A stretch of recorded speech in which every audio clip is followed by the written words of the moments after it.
మొదటిది, కుక్క తనకు భోజనం పెట్టిన వారిని దైవంగా భావిస్తుంది కాబట్టి మనిషి వడ్డించింది ప్రసాదంగా తిని తృప్తిగా దీవిస్తుంది. రెండవది, శునకం కాలభైరవుని రూపం కాబట్టి శునకాన్ని ప్రసన్నం చేసుకునే వారికి శని ప్రభావం తక్కువగా ఉంటుంది. 3, కుక్కకు పెట్టిన ఒక్క ముద్ద వల్ల మనుషులు ఇంటికి, పంటకి, పిల్లలకి అన్నిటికీ కాపలా కాస్తూ నమ్మకంగా ఉంటుంది.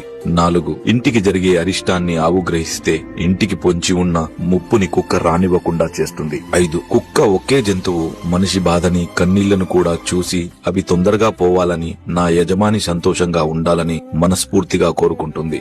6, ఇంట్లో వాళ్ళు బయటికి వెళ్లేటప్పుడు బాధపడుతూ తిరిగి వచ్చాక ఎంతో సంతోషపడే ఏకైక జంతువు కుక్క మాత్రమే. 7, ప్రాణం పోసిన కన్నపుల్లలు పట్టించుకోకపోయినా పట్టెడు అన్నం పెట్టిన యజమాని కోసం ప్రాణాలైనా ఇవ్వడానికి సిద్ధపడుతుంది. 8, చివరగా కుక్క ఏడ్చిన ఊరు, ఎద్దు ఏడ్చిన వ్యవసాయం, ఆడది ఏడ్చిన ఇల్లు ఎప్పటికీ నిలవదని ఊరికే అనలేదు శునకమా అన్న విషయాలు